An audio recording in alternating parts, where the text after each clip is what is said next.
we got to the point where you're just thinking about how I'm gonna live, how I'm gonna afford food, and no one should go through that. Obviously, bombs attacks, like whatever you are, or whatever the time is, you never know. Every time you're leaving the house, you don't know if you're gonna come back. Every time you're leaving the house, your mom obviously is freaking out because she doesn't know if her kids are coming back.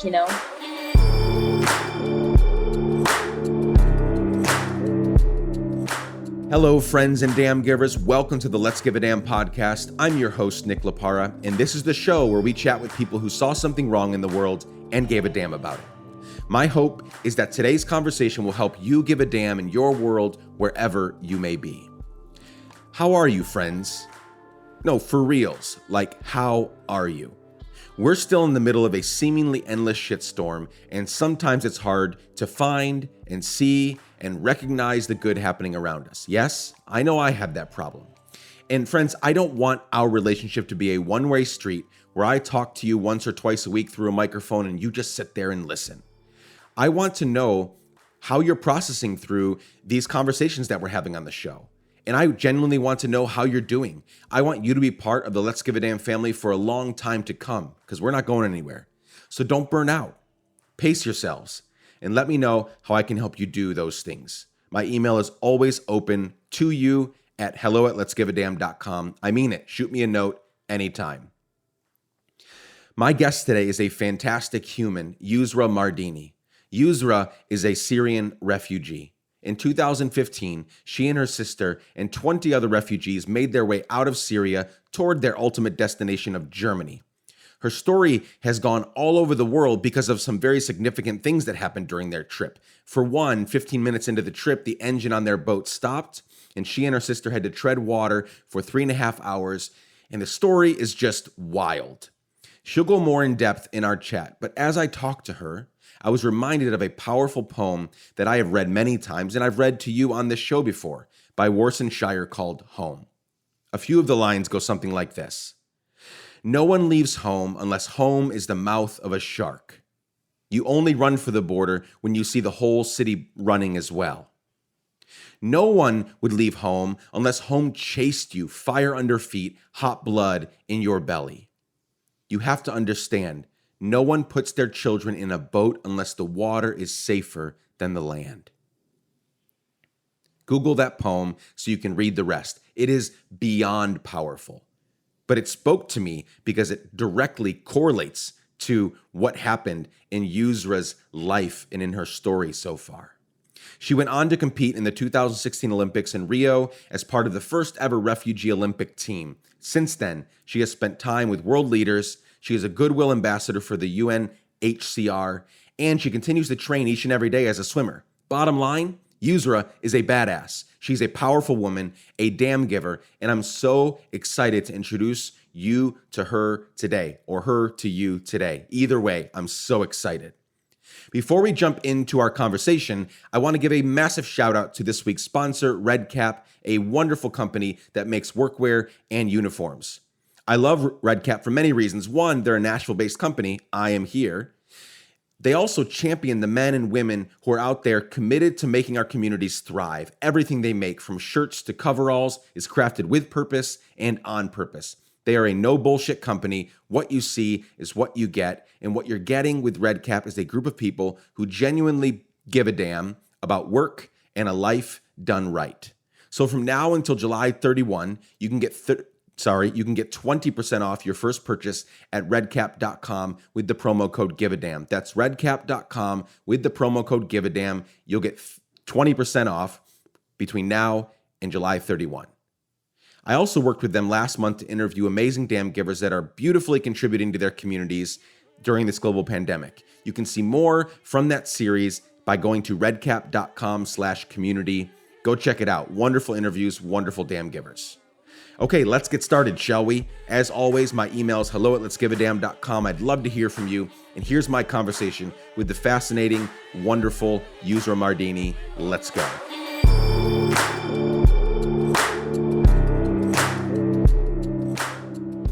Welcome, Yusra Mardini, to the Let's Give a Damn podcast. Thank you for being here. Thank you for having me. I have been a huge admirer of your story and your work for quite some time, since I saw you in the Olympics in 2016. And it was shortly after that I reached out to your manager to say, hey, would Yusra want to come onto the podcast? And it's just been hard to coordinate things. You're a very busy woman. And so now we're doing it in the summer of 2020. We're finally getting around to it. And I'm so excited you're here. Thank you. Thank you. Thank you. You're very welcome. That's crazy. You've been trying since 2016. I think I reached out I found out about you in 2016. And then I think I reached out in 2000. I have to go back, look at the email, 2018. And then, I just kept getting, you're busy and he needs to make sure that you're cared for and whatever. Yeah. And then we had it set up a few weeks ago and I had to cancel last minute. Sure. And I even forget what it was for, but it was something important because obviously I've been waiting to It talk was to the you, situation because of the situation in America and everything. Yeah, I think yes, there's so much going on here right now. I think it was actually one of the days of the protests and it's been wild. So I'm happy it's happening. Yeah. Yes, I'm glad as well. And I can't, at some point in this conversation, we're going to talk about what you living in Germany think of what's going on over here. We'll get to that eventually. But again, thank you. For those that don't know who you are, and I hope that everyone does at this point, but if not, I'm glad I'm introducing them to you right now. For those that don't know who you are, I'm going to get more in depth in your story here in a second, but give us kind of the broad overview of who you are. Okay, so I'm Yusra Mardini. My age is 22. I'm originally from Syria. I grew up in Syria, and then the war broke when I was 13 or 12. I was a swimmer since I was really young. I started swimming when I was 4 years old. I started thinking about the Olympic Games when I was 10 years old. And after the war broke, I couldn't actually, reach my dreams. And it was really hard because there was bomb attacks. It wasn't peaceful. You couldn't live a normal life. So me and my sister decided to leave to Germany as refugees. And we left as refugees. It took us 25 days to reach Germany from Syria. We crossed almost 6 or 7 countries to get to Germany. And after we got to Germany, I went back to swimming because I had a little break because of everything that happened in my life. And after going back, I started for the first ever Refugee Olympic Team in the Olympic Games in Rio 2016. And I was appointed as a Goodwill Ambassador for UNHCR. And now I'm basically a swimmer, a speaker, activist, and normal human. Normal human. That's right. Okay, there's so much there. You said a lot of things in there. I know I asked you for the overview. So now let's dig in a little bit. One is tell people. So we have listeners in 50 or 60 different countries, but most of them are here in North America. So when they think of Syria, when Syria came on their radar, they saw war-torn Syria. They saw destroyed Syria. But you're talking about swimming, trying to do it competitively. Talk about pre-war Syria for a moment, because I've seen photos and I've had friends that have visited, and I've done a bunch of global travel, but haven't been to that area of the world yet. Pre-war Syria looks like it's a really rich kind of culture and people, and it seems like a pretty cool place. So tell me about your experience growing up, and maybe that wasn't your experience, but I'm just telling, from the photos I've seen, it looks like a very beautiful place. So what was your experience growing up that you even thought you could be a competitive swimmer? Were those opportunities available? Tell us about that. So first of all, actually, Syria in general, it encourages the athletes to do sport. Sometimes they support you financially. Obviously, it's not enough, and the country does not have access to what Europe or America has in sport. So it's hard to get to a world and Olympic level. But we were trying hard. We trained. We had international competitions, and we had like a bit of financial support from like the swimming club, from the swimming federation. So yeah, basically Syria is a very, very, very beautiful country. It's one of the ancient countries, especially like it has the oldest city in the world, and like the Roman Empire, and then the Turkish people came in, and blah blah blah blah. Yes. But Syria is very pretty. We have everything like in Europe and America. We have, because a lot of people, Syria, oh, there are tents and they live with cars and whatever. And I'm like, no, I have normal buildings. We had a car. Yeah, I got this question a lot. Did you have iPhone or racing suit in Syria? And I'm like, yes, I did. I'm normal. It was way more expensive and hard to get it, but there was Sure. everything, obviously. Yeah. Yeah, so in general, like Syria is really beautiful. I loved my country. And I had a really normal life there. I had friends. I went out. I had swimming, school, the life of any typical teenager or a kid. And yeah, that's basically it. And I didn't realize how pretty my country is and how much I love it till I left, Until you actually. left. Yeah. Yeah, Yeah. which is sad. Like, and now I'm like, you know what, Europe is beautiful, but I'm like, wow, my country was really pretty. Mm. Yeah, Yeah, I mean, sometimes it takes leaving something, and you obviously didn't choose to leave, right? That's a very yeah, common yeah, misunderstanding in the, especially here in America, for a lot of people that are opposed to kind of immigration and refugee kind of happenings in the world, is it's like nobody chooses to leave home on their own. Nobody wants to leave their place. They're leaving because they have to. And we'll get more into that. So you said that the war started when you were 12 or 13. How many years of war did you experience between then and when you and Sarah decided to leave? 4 or 5 years. And what Um, and what was that like? I mean, living in a country that was being just beat on by war. so first of all, everything was getting 2 or 3 times more expensive.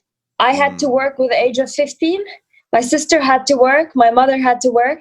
My father left the country to Jordan to train his swimming coach. So basically, we all worked just to afford food on the table. And you're not even thinking. We got to the point where you're just thinking about how I'm going to live, how I'm going to afford food, you know? And no one should go through that. Obviously, bombs attacks, like whatever you are, or whatever the time is, you never know. Every time you're leaving the house, you don't know if you're gonna come back. Every time you're leaving the house, your mom obviously is freaking out because she doesn't know if her kids are coming back. The swimming pool, there was also bomb attacks. The glass would always like break in the pool because of the pressure of the attacks outside, as example. I even know that some players once died, like some football players, they had a match and then there was a bomb and some of them died. And oh this was man. like really horrific to me.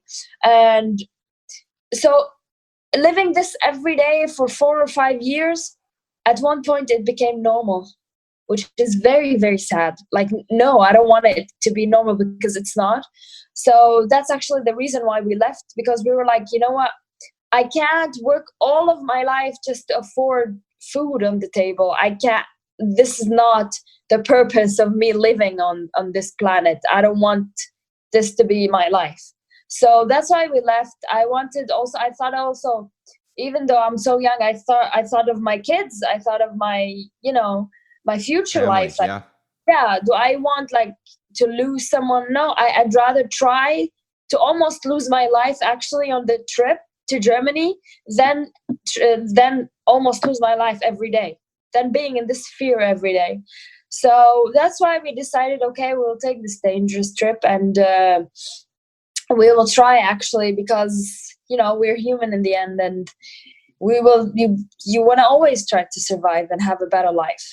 Yeah, I know a little bit about what you're talking about. My growing up years were not exactly like yours, but I grew up in Guatemala during the end of the Civil War in the late 90s.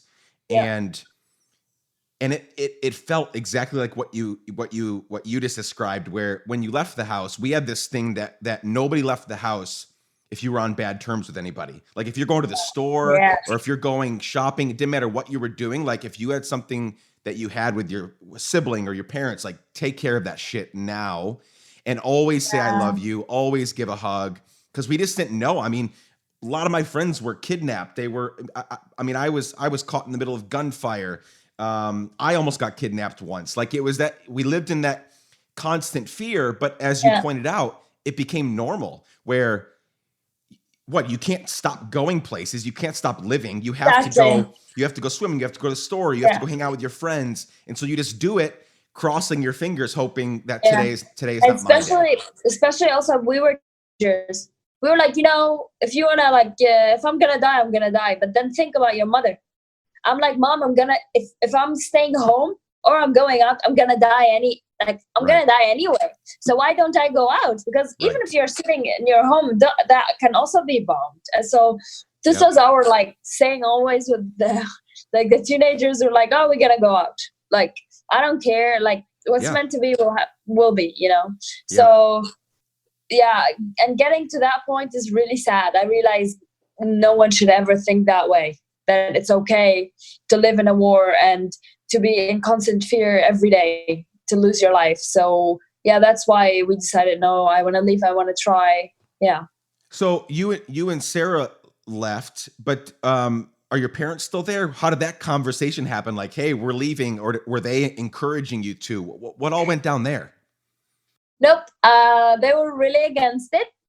We tried really, really hard to convince them because a lot of our friends, they left without their parents. Because the idea is, okay, go as a minor and then they will bring your parents, which is never happening. It never happened. So I was a minor. I was 17.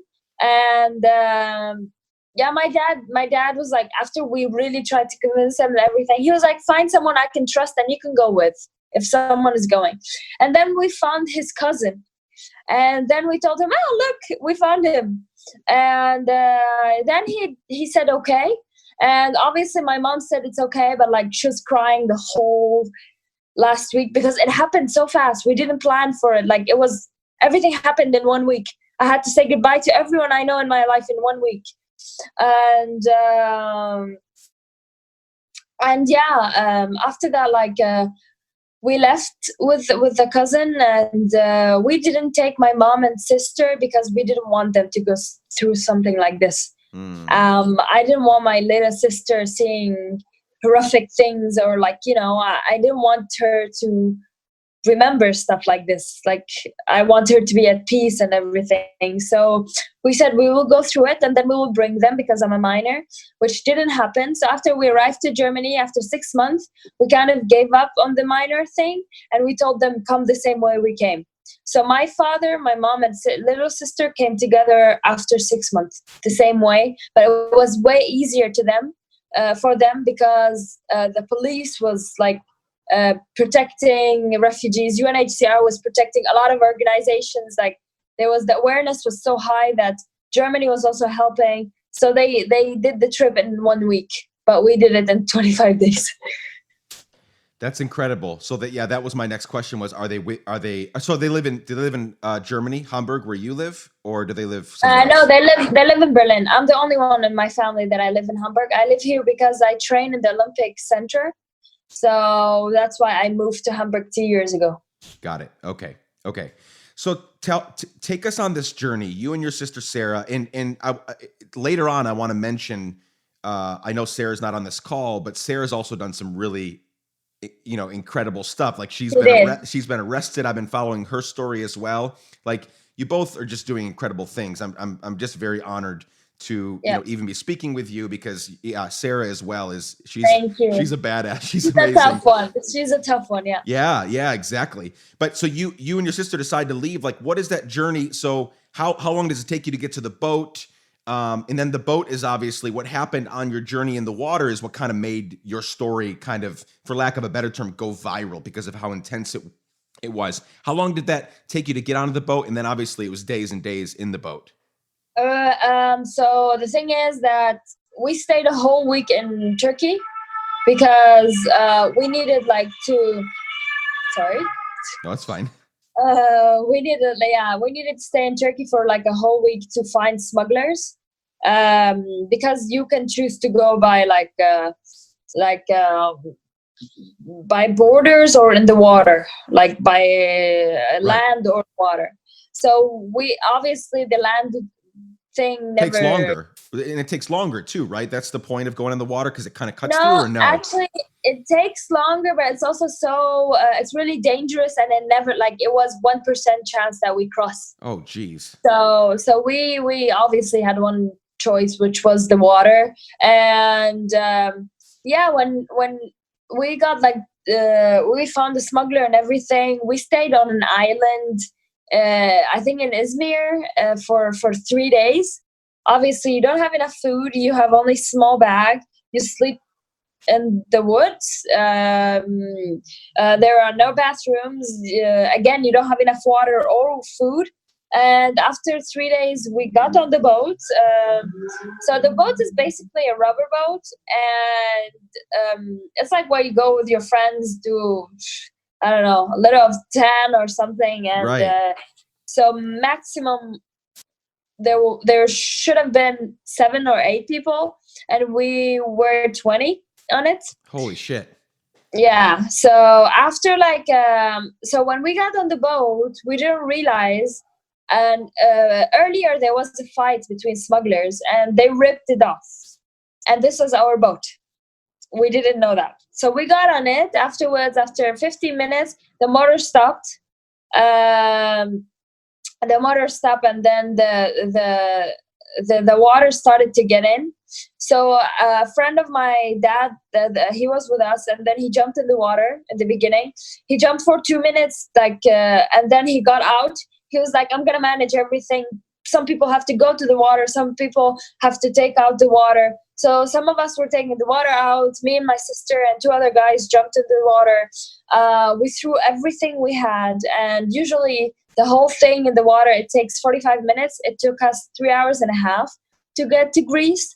So the most torturing thing is that you can see the island, you can see the lights, Right. but never reach it. And even for me as a swimmer, I wasn't freaking out that, okay, I'm going to drown or die, because obviously I can swim, I can survive. But everyone knew on the boat that we were swimmers. So if anyone would panic, they will pull me with them. So we were really, really lucky that the people understood. And some of us were praying in a really loud voice. Some of us were in the water. Some of us took the water out. I even in the water, I had to make funny faces for a kid because he was the only kid on the boat. So imagine you're like, I don't know if I'm going to die or survive, and now, but I have to make him feel better. So it took us 3 hours and a half, and then when we got to Greece, then we continued walking, buses, trains, sometimes, every possible traveling thing except of flying. And then after we arrived to Greece, we crossed to Macedonia, Serbia, Hungary, Vienna, and then Germany. And then we got, after 25 days, to Germany, actually. So in the water, let's back up a little bit. I'm not a great swimmer. And there was one time back when I was a teenager, I started training to become a lifeguard, which is it's not easy, but it seems relatively easy if you know how to swim. Yeah. And I think the first day they asked, they had us get in the water, and they said something, I can't remember. It was 15 years ago, but essentially it was we're going to have you tread water for 5 minutes with just your feet, no hands, and then just your hands and no feet, right? To see if you can do either or. And I was 3 minutes in to treading with my feet and no hands, and I couldn't do it. And I was like, this is stupid. And I got out of the pool and left. And so, and I never went back. So I'm not a good swimmer. And I'm just imagining 3.5 hours that you and your sister and these two others Yeah. are not just treading water, but also like pushing and prodding the boat along. Yeah, so that's Like, the thing that the media also mix it up. We didn't like really push the boat. So the thing is, we had like one hand on the lane. Yeah, there was right. lane. Yeah. And then we tried to swim next to it, like Right. with the hand and with kicking, and we tried to stabilize the boat because every time the wind was coming, like it was flipping the boat back to Turkey, which we didn't want because of the police. Yes. So we were trying to pull it down, and we were trying like to move it, but obviously, you know, I'm not Superman. My weight probably was 50 kilos and 20 people on the boat, because some people think I put a rope on my belly and I swam, and that's not true. I just want to clarify that. Yeah. So we tried our best, to be honest, but I think we were really, really lucky that everyone on the boat worked with us. Like, also no one panicked. Like, if one person panicked, everyone would have gone crazy, you know? So, yeah. Yeah. Was there like who was the leader there? Who was the leader on the boat? Friend kind of of my organizing. father. What's the that? Friend of my father. Okay. The cousin. He's like, you do this, go to the water, 4 people in the water, blah, blah, blah, blah. So yeah, also that, like, we were lucky. Maybe probably they trusted him. So it was a good thing. Yeah. Yeah. That's incredible. So you get to land, you go across several different country lines, and you finally make it to, where was your kind of final stop? Was it Germany or was it somewhere else first? No, Germany. And you've been there ever since. Yeah. Yeah. Were they, what was the, again, so something I interviewed a friend of mine, Sinzela Atmar. She is also, her family is from Afghanistan. They came here when she was younger. And they spent actually years in the refugee process. You know, it was years from leaving home until they actually got here. Either way, super intense. You guys are probably actually around the same age, leaving that part of the world for very similar reasons. But one thing I tried to point out in her story was what I want to point out in yours is that this is not an easy thing. This is not a desirable thing. I get so frustrated living in America right now. I tell people all the time, like, I don't really want to be here. I'm here because of, I have a wife and kids and our families and work. A lot of my work is here. I'm working on a TV show and different things. Like, they kind of demand that I'm here right now. But I do not like being here because there is a tremendous amount of misunderstanding around the immigrant and refugee community. It's also, it's the same here. It's the same here. I exactly know what you're talking about. It's like, by me as example, this sentence is always said, she's a refugee. How is she successful? And I'm like, honey, I got educated. Yes. I had a normal life. Yeah. I swam. I trained every day just like you. I know I'm not as successful as the swimmers here in swimming, but I didn't have what they had. Yep. Don't compare my life to yours. Every time anyone tells me anything, I'm like, you've never been through half of what I've been through. Yeah. I had to work age 15. Here they start drinking and going out and party at the age of 15. And even until now, it's so hard to, you are a refugee. And I'm like, I didn't choose to leave my country. And I'm thankful that you opened your door for us. But we are also doing something in your country. Yep. We're integrated. We're working. We're helping you to grow your country, And I think my country is in the very special need of us, to help it grow again. But we are here because we don't know what's going to happen. It's war since 10 years already. And I don't want to have fear for my life, my whole life. And obviously, you can imagine like your kids. You don't want, you always think about like the kids, your family and all of that. You never ever want them to be in danger. So I understand what you're saying. And the only way to let those people understand, you don't have to make them understand. Just be successful. Just go your way. And I'm like, you know what? They don't like it. That's me. Yeah. That's it.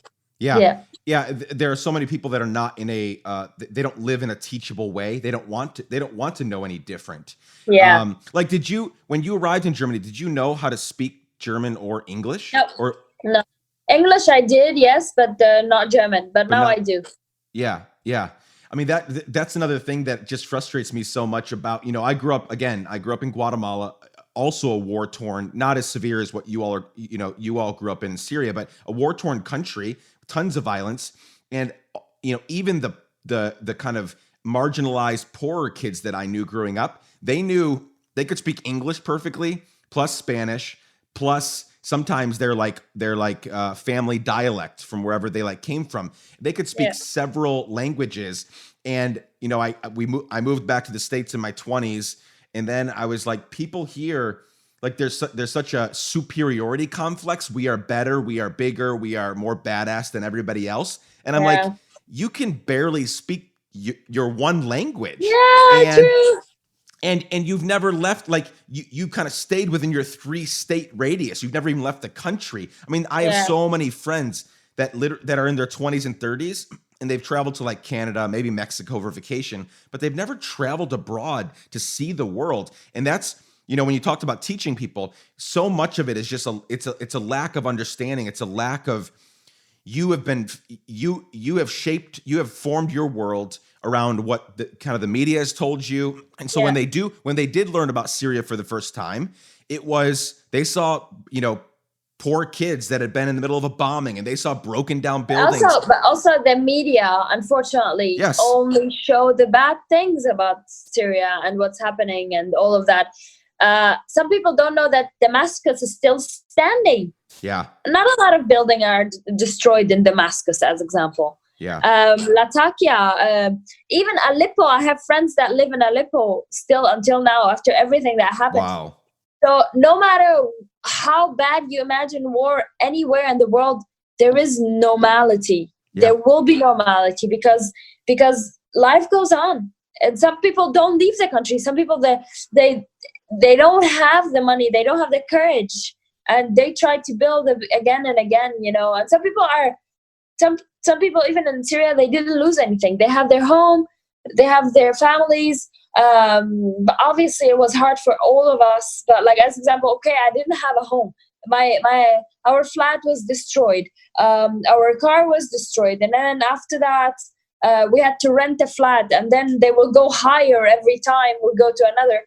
So we changed our flat like 6 times in 4 years. Imagine, like, only this stress alone, and with training and school and not knowing you're gonna live or not, and all of this. Yeah, it's hard. And here they care about, I don't know, she stole my man, and I'm gonna go party today, and I don't know how to go back home. And I'm like, okay. Yeah. Yep. Yeah. It's Okay. just, it's we all, you have to, come to the hard understanding that they've not gone through what you've gone through. And so I know, yeah. So they're ignorant. And that's the hard thing. Like, again, I haven't gone through what you've gone through, but I've gone through a little bit of it. And I have to always I have to check myself. Nick, you cannot, everybody's in process. My friend, David Dark, he changed my life when he said, to love a person is to love a process. And that's been such a huge transformation for me, because all of us are in process. And so I can't get mad at somebody for what they don't know. Now, if they resist being taught and resist learning and resist opportunities to build their worldview, that's on them. And then we can start saying, dude, like, shape up. That is not okay that you're resisting change. But I can't get upset with someone for stuff they don't know. We have to be willing to, like, put in the hard work of, teaching them, and that's hard. That's hard to do, because you look at them and you're like, you have the same internet I do. You have the same access to books and history books and all these things that I do. Go learn it, but it just. Yeah. So the first thing I got about Syria. So where is Syria? In Africa? I was like, oh my God. It's in Asia. But yeah, I was like, why do I know their history? Why do I know America's history? Why do I know Germany's history and the UK and all of that?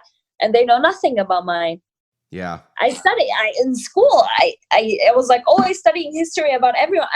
I'm educated about everything. And to be honest, I'm proud of it. Like in Syria, we learned about everything and everywhere. And it's sad that like, I know that like German history and blah, blah, blah. It's so like extreme and all of that. But like, that's all they know. It's Germany, it's Europe. That's it. But like, I also like, I think like they go to Egypt or something, like for the fanciest place in Egypt or something, or Morocco, but that's it. Yeah, basically. And probably they're like such tourist places, like in Morocco or Egypt, like Sharm el-Sheikh. So you don't really get to know the culture and all of that. So I find it sad, but I'm like, yeah, as you said, they didn't go through what we've been through. So I'm okay with it. But I'm not okay with people saying, why does she deserve all of that? I'm like, you don't know me. You didn't read my book. You didn't even ask me any questions. So don't start attacking me for no reason. That I find really frustrating for me. Like they start talking about me before even knowing what I've done in my life. And I've done a lot, even before coming here. And like, I've never ever wanted to be famous, as example. I never ever knew that my life. When I came here, I said, I want to swim. I want to qualify to Tokyo 2020. And everything that happened, I don't know, maybe I've been lucky, obviously, but I've worked so hard for everything I have in my whole life. But the way it came to me, I felt like it's a gift because of everything I've been through, everything I did to get through where I am today. So yeah, I am thankful. And to be honest, I ignore what they say because, yeah, as you said, sometimes you cannot explain to them and they don't want to hear. So that's okay. So that's on them. So you, all of that is true. So you swam in the Olympics in 2016. That was Rio, right? Yes. Okay. So much has happened in the last few years that I don't know No where is up and where is down right now. So 2016, was that the first year that they had a refugee team? Were you all the first team? Yes, it was a historical moment, actually. Yeah, and I remember, I mean, I was watching the kind of opening processional ceremony. I remember seeing you, and I remember just thinking like, holy shit, this is a big deal. Like these people do not belong, like they're not representing in a country. They're representing a we belong to everyone. Belong to everyone, right? Exactly. So how did you, because you came over in 2015, right?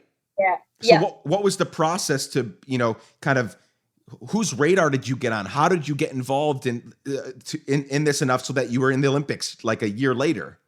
That was a really crazy process. But so I was in the refugee camp, and then there was an Egyptian translator. So I went to him. I told him, me and my sister are swimmers, and we need a swimming club. Can you help us? And he was like, are you really a swimmer? Because a lot of people tell me like they're professional and they're not. They almost drown. And I'm like, no, I'm really a swimmer. I've been in the national team. I've been in Russia, blah, blah, blah, blah, for competitions. And then afterwards, he took us to a swimming club. And when they saw us swimming, they didn't believe. They were like, did you train in America or Canada or somewhere other than Syria? I was like, no, I trained in Syria. And because of my technique, me and my sister, it was so good. They didn't believe I trained in Syria. I was like, wow. They have good coaches. So afterwards, I coach. They're like started taking care of us, started like spending some days with us, starting teaching us things. And afterwards, I got more interesting in swimming. My sister had like a shoulder injury, so she couldn't continue. She stopped, and he told me, what do you think about contacting the International Olympic Committee for financial support? Because to swim and to do everything, I didn't have money, and I got like 130 euros a month from the the social, I don't know what is it called? So the social help. And I didn't have money to do anything actually. And he was like, let's contact them. And he contacted them.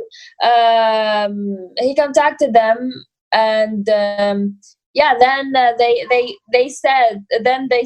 announced actually that they are supporting refugees with scholarships, and I got one of the scholarships. And then afterwards, they announced there will be the first ever Refugee Olympic Team in Rio 2016. And one of the scholarship holders is a Syrian swimmer in Germany. And the media went crazy. We got that day 300 emails in one night. Damn. And even media started following me from somewhere to, it was really crazy, like a movie. And yeah, so afterwards I got chosen to go to the Olympic Games. And obviously I did it. And in the beginning I wasn't happy about it because I wanted to prove myself. I was like, I don't want people to feel sorry for me that I am in the Olympic Games. I was like, I want to earn my place there. So it was a rough situation for me. My parents were like, you've worked so hard, and if you don't appreciate the work you've put in, appreciate our work, because we drove you, we sat, we trained you, we gave you like blah blah blah. And then I realized that I've done everything I can for swimming in my life. And I accepted it. And the moment I entered the stadium, it was probably the happiest moment in my life. I was so proud of representing millions and millions around the world. We didn't belong to anyone, as you said. We belong to everyone. Yeah. And since then, I'm the proudest actually to be a refugee and to be their voice and to tell people, listen, I'm a refugee, but I still have the dream. I'm still going on. No one can stop me. That's really incredible. I love the idea of not belonging to anyone, but belonging to everyone. Because that's when people ask me, I'm a huge proponent of people becoming global citizens. I get that you have to, because of the way the world works, you have to have a passport and citizenship somewhere. But I truly, truly, truly, when I think about where I'm from and where I want to be from and where I want to go, like I see myself as a global citizen. I can't unsee myself that way, because I don't, just like the body, if my finger gets hurt, my whole body feels it, right? And if my head hurts, my whole body feels it. And so just in that same way, when Syria is hurting, when refugees are hurting and they're migrating from here to there and they don't have a place and they don't know where to go and they don't want to leave their homes, that should affect every last one of us. Every single one of us should feel that, and then try to figure out, and this is one of the things I do at Let's Give a Damn, is I try to help people figure out, like, hey, you can't do everything, but you can do something. And you can do, and some of you have a bigger capacity, you can do some things. So the idea isn't to get, I think you have to like feel everything. You have to know sort of what's going on in the world. And then we have to do a good job figuring out, okay, what is my role in the world? I can't do it all, but I can do some things. So which are my things, right? And so just that idea of like, even though my passport says the US, I like the idea of thinking of myself as like, I don't belong to anyone. I belong to like everyone. I belong everywhere. And that just gives me like empathy for kind of all people in what everyone is going through. Yeah, but if you also think about it, actually, sorry for interruption, but go for it. If you think about it, there is no country in the entire world that is only like, let's talk as example, let's say America. It's impossible to be only like typical American who was born in America. Everyone has a grandpa, has a mother, has sibling, or like any one of their family that is not American, comes from Mexico, comes from the Arabic world. But this is how we are shaped in the world, and it's beautiful. It's nice to get to know other cultures. No matter if we're black and white, whatever color you have, whatever religion you have, just living together. I don't know why is it so hard, because to me, to be honest, I don't care what your religion is, what your color is, where you come from, as long as you're nice to me, as long as I can spend some nice time with you and I can learn something new from you. And this is how the world should be, to be honest. Like, this is, I understand what you're saying, and I wish one day we will reach that. And I think now is the time. My generation is going crazy, and they want to change something. So I hope we can, and I hope we reach a point where we're all happy with what we have and ignore some people as Trump, because he's not the right leader for America. No. It's the frustrating part about where I live right now is that, like, America, it's divided, probably. Oh, well, it's so I mean, it is. I know. I mean, we're protesting downtown. I have a group of friends that have been downtown Nashville for they haven't left in 9 days, and they've been, because after George Floyd was murdered, we tore down a big statue of a guy that was a slave owner. He was a racist, and we tore it down. And we're trying to put, we want to make this the Ida B. Wells Plaza, an amazing woman that fought for human rights, and she's amazing. And we have the local government, working against us. They've arrested 35 of our group, and they've just caused trouble. We've been very peaceful. It's our property. We own it. Our tax dollars paid for it, and it is very divided right now. But what's so hard is that when in this conversation about this global identity is that America is so young, and we're only a few hundred years old. And as you rightly pointed out, none of us should have such a deep American identity because none of us are from here. No, yeah, exactly. No one is really pure American, to be honest. There are 3 million Native Americans that live here.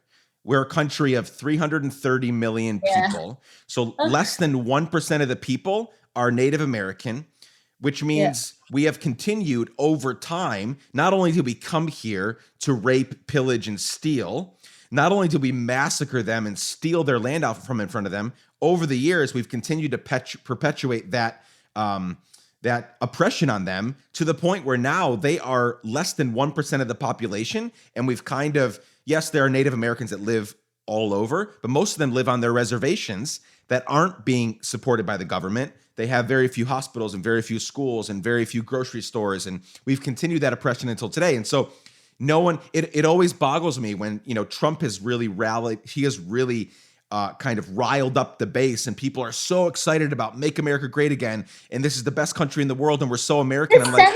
This sentence, Make America Great, this is so wrong. Yeah. Like, who said that? She never was great. She's never been great. Not that good things don't come out of America. Like every country has its flaws, but America, like it produced a lot of intelligent people. Every country has something special about it, and it doesn't have to Make America Great Again. Even this, saying it feels so weird. It feels icky. You have people, you have people. Okay, I obviously when you're, I don't know, coming from Mexico and you were born in your dad is from Mexico and you were born in America. You're half Mexican, half American. So only saying Make America Great Again is so dumb because, as you said, the native people they are from America. It's so low percent. So why doesn't he focus on making everyone get along in a good way and not dividing them? Actually, if he really cared about America, he would do that, but he does not. He has his own things in his brain, and some people in America, unfortunately, are not understanding that this man is running after what he wants and not after what is good for his people. And this is sad. Yeah, it's a very self-serving administration, and you can see, like you said, I started talking about the problems here, and you're like, well, we have this, you talked about in Germany, there are people here that don't understand refugees. There are terrible people everywhere, but when you look at your leaders, you want them to at least be respectful and diplomatic and at least trying to unify the people. I mean, I think, I don't live in Germany, but I like it's what I know. It's better than America. Yeah, I like what I know of Angela Merkel, and you look at Justin Trudeau in Canada, and you look at all these leaders, and it's like, And there's two that really stick out that are very like each other. Donald Trump and Boris Johnson in the UK, like they act very similarly. They have you look at the rhetoric day after day, and there's no desire to unify. There's only a desire to polarize. There's only a desire to make trouble, to cause trouble. And so it's a weird time. Sure. We could talk about that for forever, but let's not go on. So the last few years, so 2016, you're in the Olympics, people start hearing about Yursa Mardini and she, and all the things that you're doing. What happens between now and then? What have you been doing? I know you said you've been training and swimming a lot and stuff, and you've been, you've been part of the your UNHCR. Is that what it is? Yeah. Ambassador. Tell us about the last 4 years. So my life went crazy kind of after I went to the Olympic Games. I got a bit well known. My story got a bit also well known. I released a book in 2018 about my story. It's called Butterfly, because of my main stroke and because of my story. After that, we also signed with the company Working Title for a movie, a Hollywood movie actually. It should have been this year, but now it's gonna come out hopefully next year. I've been training every day, obviously, for my next goal, which is the Olympic Games Tokyo 2021. Yep. Exactly. And other than that, actually, I took a pause from studying. I'm not studying. I learned the language. And I travel for giving speeches. I do events. I visit camps as a Goodwill Ambassador for UNHCR. I do a lot of work for refugees, and this is basically how I have been the past few years. A lot of travel, a lot of meeting new people, talking about refugees, encouraging people to know more about refugees, and since then, that's how my life looks like. It looks and sounds busy. This film, because I think I heard about the film, and I think was it originally 2019 it was supposed to come out, or no? Was it always 2020? They never said when it's gonna come out. Okay. We just signed, yeah.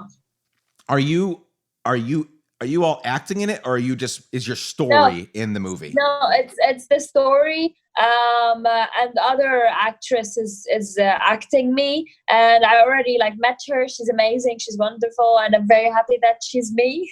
And cool. because it would have been weird to act myself again and feel everything again. So, and I had to choose between acting myself or going again to the Olympic Games, and I said, you know what, I love acting, so that's why it was hard, but I said, I can act in my life later, but I can never go to the Olympic Games again. So I chose to work really hard on the Olympic Games.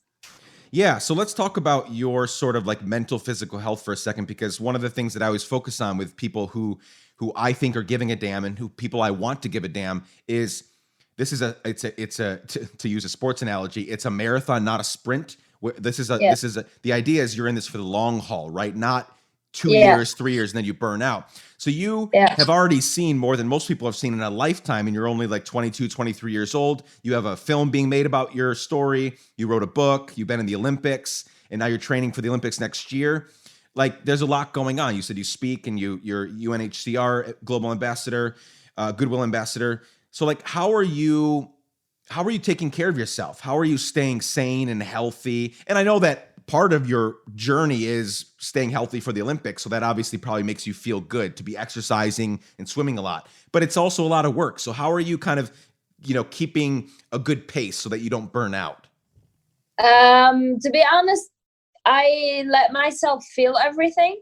If I'm sad, if I'm mad, I am sad and mad for a day, for two. It has been hard. Sometimes I take too much in. But now I started actually with a psychologist, and I have mental training. So it's going very well. And, as Arabic people, we're not always open to, psychologists and blah, blah, blah. So it has been really good to, have therapy and talk about it. But also talking about it with my family is okay. but I'm really positive, and I'm the person that is, I'm not gonna stop until I'm there, or I'm like, there is no choice here. I'm not giving up until, I'm happy with myself. I'm happy with what I'm doing. And it's going very well. I think my mentality is stronger than it seems. It's just sometimes very, very hard because I meet refugees that their conditions are so bad and I cannot help them. This is some moments where I like really lose it and I cannot do anything, and I feel like the world is unfair. But yeah, I the only thing I can do is like afford some help, listen to their stories, tell them what my story, maybe it's helpful for them.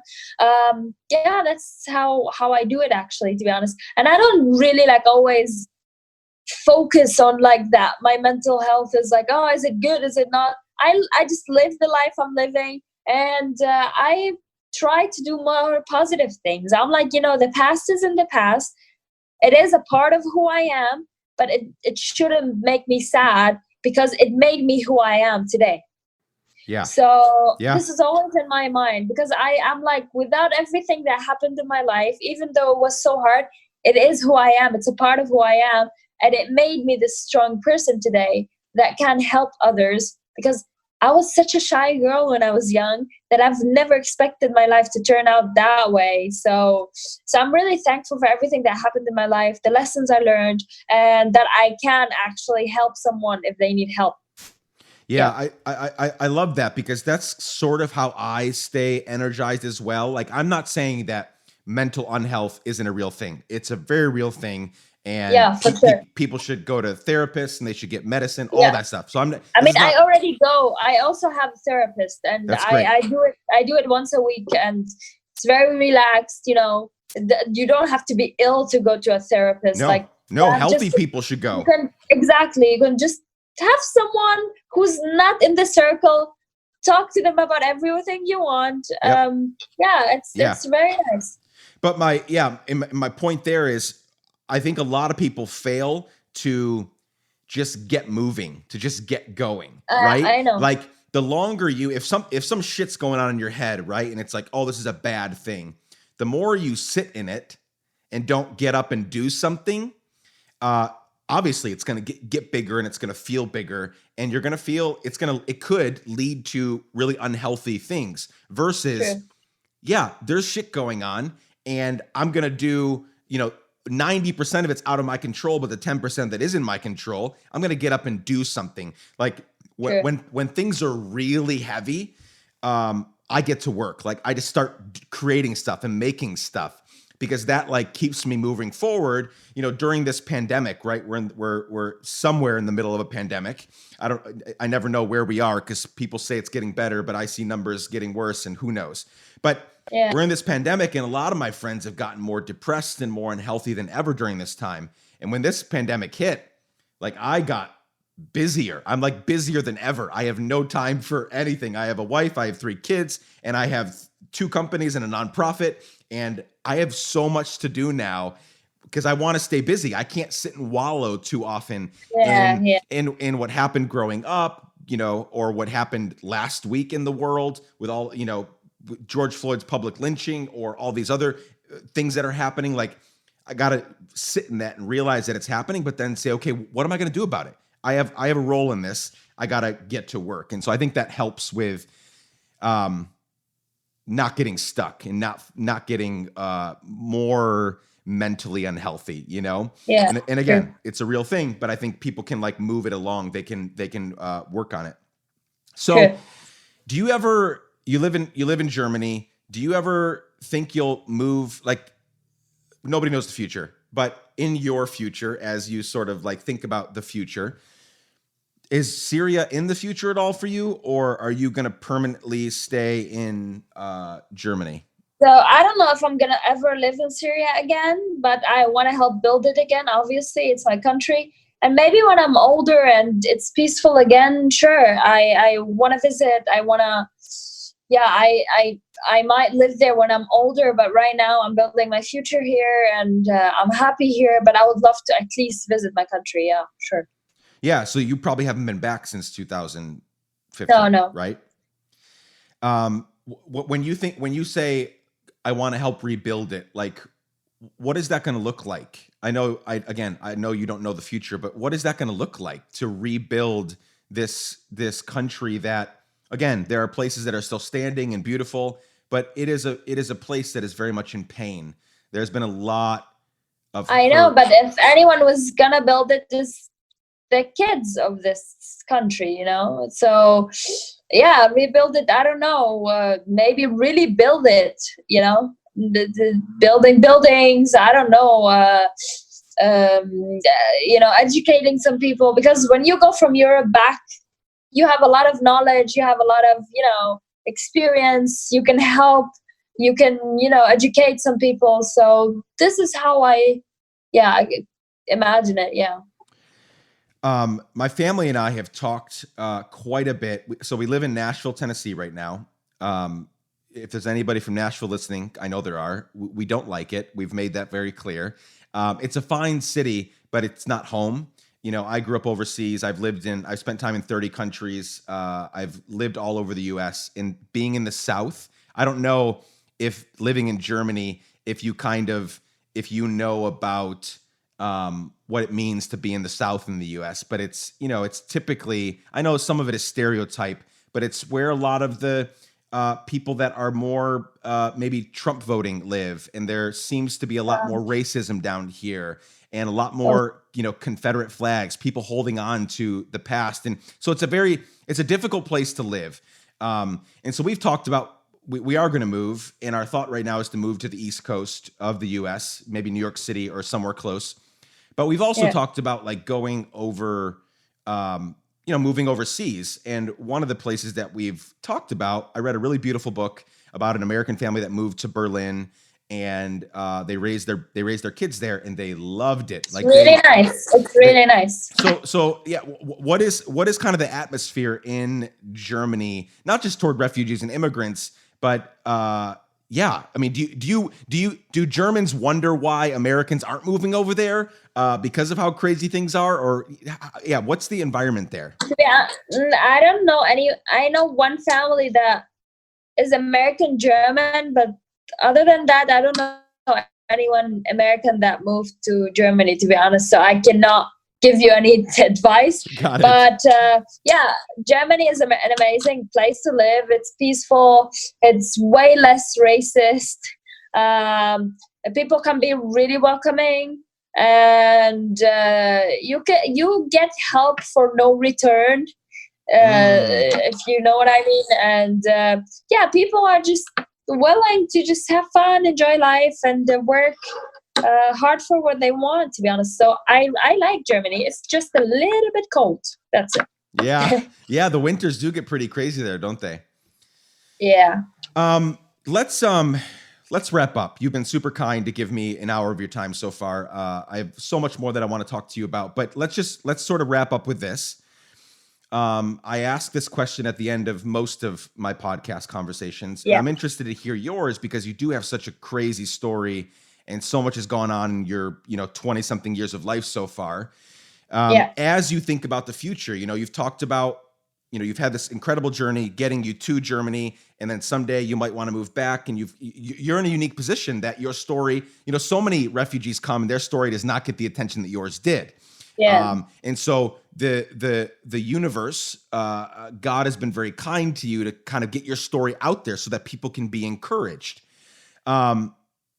So here's the question. Someday, many, many, many, many, many years from now, you're going to die, because we all do. That is part of life. And in this hypothetical scenario, I have been asked to give your eulogy. For some reason, I'm still alive and you're not, and I am giving your eulogy. I am speaking words of, about your life and legacy with all your family and your friends and all the people you've helped and served. They're all there. On that day, what do you hope that I would say about your life and legacy? What do you hope that the words that I would use to eulogize you with? Um, I hope that you would say she tried to change the world to a better place. That she liked that she was different, and she fought as hard as she could for refugees, and she made everyone know that refugees are normal and they can achieve what normal people can achieve. And she's also like a pretty good swimmer. and she's a pretty good swimmer. That's amazing. That's amazing. No, that's a beautiful legacy. And actually, I did forget to ask you something about swimming. So you're going to be, I know we're kind of backtracking real quickly, but you're going to be, you're training for 2021 in Tokyo. Like, I know that kind of Olympic careers, sometimes it's just like one Olympic, you go to one Olympics, sometimes it's two. Like, what is your, how long do you want to do this before you kind of build this into a different career? To be honest, I can't answer because I don't know. I can stop after Tokyo. I can continue. It depends on my brain, my passion, continuing for it or trying new things in life. But at the moment, I'm enjoying it. I love swimming, and it depends how everything's going to turn out after the Olympic Games. I might change to another sport. No one knows. So I'm just leaving it open. I love it. How many hours a day do you swim every day? And how many hours a day do you swim? Yes, I swim every day. And sometimes I swim 2 hours every day or 4 hours. That's a lot of swimming. I know, right? Especially coming from the guy. Yeah, especially coming from the guy who jumped out of the pool after 3 minutes doing my lifeguard training. Yeah, that seems insane. Yusra, thank you so much for joining us. Thank you for sharing your story. I'm honored, and we're so proud of you and all the work that you're doing. And keep going. And hopefully, maybe we'll do this again when we have more to talk about. Sure. For sure. Thank you so much for having me. I really enjoyed talking to you, and I hope the situation in America is gonna get better. I hope so too. Thank you for thinking of us.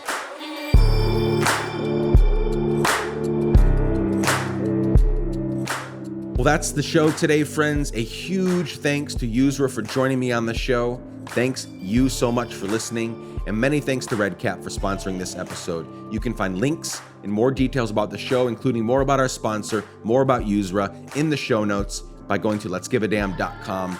Chad Snavely produced this show. Let's Give a Damn is part of the Matter Media family. You can reach me anytime at hello@letsgiveadamn.com. Sending so much love and peace and light to each one of you. Stay safe. Keep giving a damn. Bye for now.